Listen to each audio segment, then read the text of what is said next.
Lors de l'exposition pendant le troisième forum du génie scientifique congolais au Palais du Peuple, nous avons découvert un savant congolais répondant au nom de David Alain Kabea. C'est un ingénieur expérimenté spécialisé dans l'industrie de génie mécanique en général, d'aéronautique et aérospatiale en particulier. David Alain Kabea, son invention, bien que nouvelle, vient révolutionner ces secteurs longtemps frappés par des crashs d'avions. Son expertise pourrait être valorisée pour le bien-être de l'univers.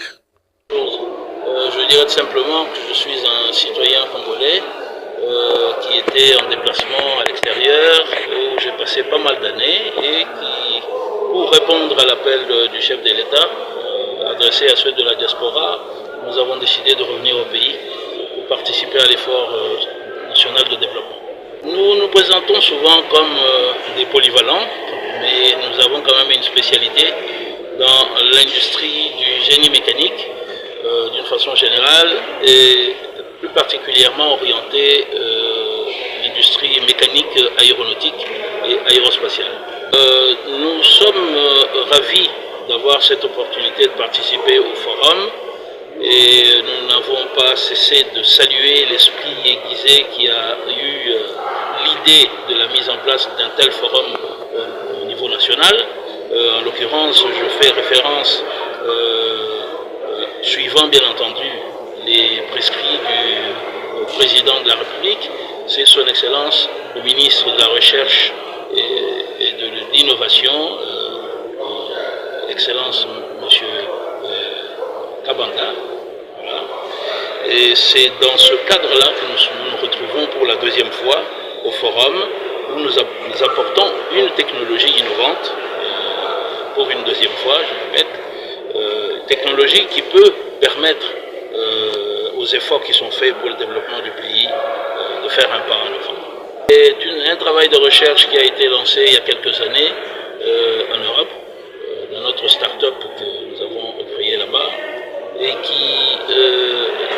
qui a été initié par une demande, un constat de l'Organisation internationale de l'aviation civile sur les causes qui avaient entraîné la perte de presque 230 personnes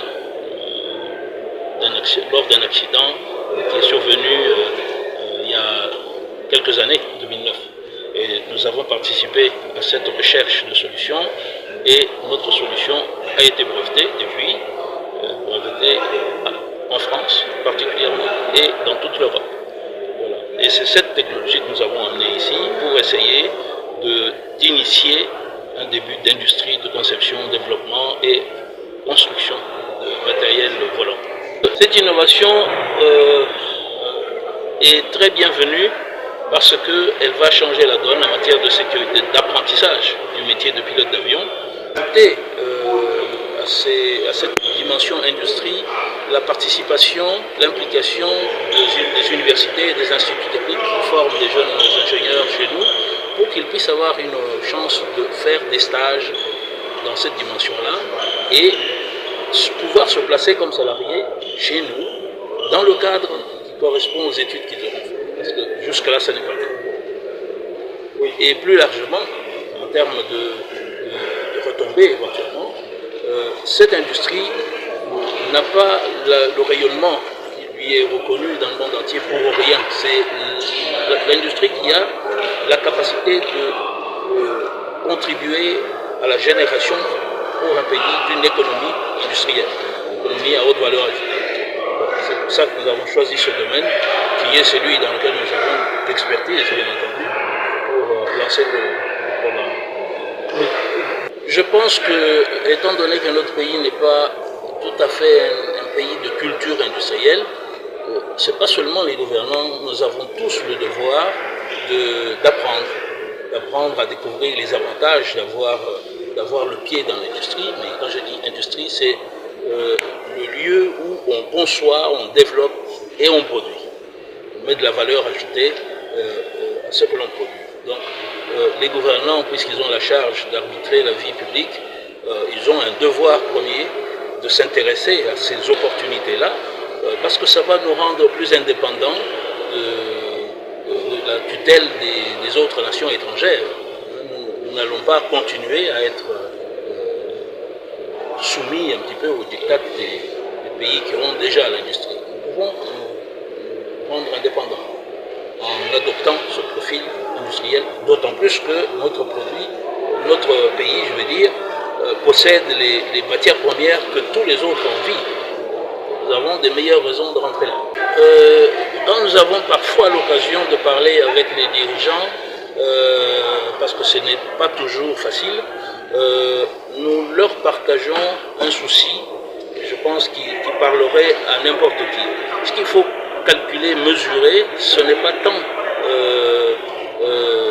ce que coûte de rentrer dans l'industrie, mais c'est ce que ça nous coûte de ne pas être dans l'industrie, de ne pas avoir l'économie industrielle.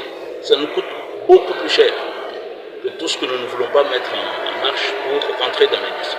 Les perspectives d'avenir grâce à ce domaine-là, chez nous, sont innombrables, incalculables même, je dirais, parce que j'ai dit que c'est l'industrie qui produit de la valeur ajoutée, donc c'est l'industrie qui va nous permettre de voir notre pays doté de ressources qui sont aujourd'hui une aspiration.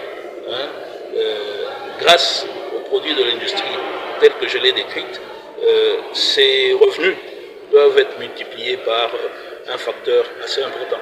L'encadrement de la jeunesse fait partie, et une partie importante du projet que nous avons, parce que nous n'avons pas tout à fait aujourd'hui, n'étant pas dans l'industrie, une main-d'œuvre qualifiée pour porter la charge de l'industrie.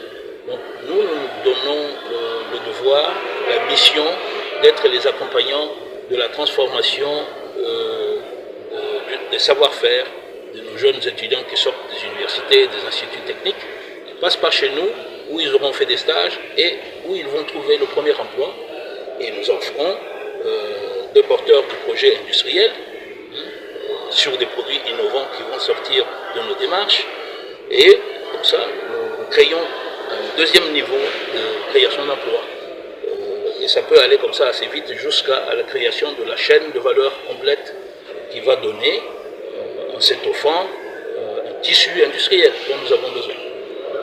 Oh, ça, même dans ce domaine-là, chez nous, pour l'instant, on ne peut pas dire qu'il y a quelque chose qui se fait. Mais par contre, je m'adresserai à la jeunesse pour dire voici un domaine vers lequel vous n'avez pas encore eu l'occasion de tourner vos regards, d'adresser vos espérances. Dans ce domaine-là, il y a des milliers, des centaines de milliers d'emplois très qualifiants, très valorisants et qui sont très durables. Voilà. Et des emplois qui vont permettre à tous ceux qui vont y entrer assez rapidement de s'épanouir socialement. Parce que c'est un domaine qui paye et qui paye bien. Et en contrepartie, j'adressais le même message à l'État. La meilleure façon d'optimiser les revenus de l'État, c'est de créer les conditions de développement de nombreuses entreprises technologiques qualifiées dans ce domaine-là, qui vont générer des salariés très bien payés, épanouis, qui vont payer des taxes, etc., etc. Et le revenu de l'État va augmenter à la même vitesse. Oui. Ça, c'est votre mission aussi. Votre présence ici nous indique que vous êtes avisés, donc nous comptons sur vous pour faire savoir au plus grand nombre, qu'il soit politique ou pas, que nous avons ce domaine-là, dans lequel le Congo, un grand pays doté de beaucoup de richesses, a le devoir de mettre ses pieds. Rentrer dedans, même par effraction, j'entends par là, nous n'y sommes pas attendus, n'attendons pas que quelqu'un vienne par bonne volonté nous y inviter. Nous pouvons y entrer parce que nous avons des produits. Merci beaucoup.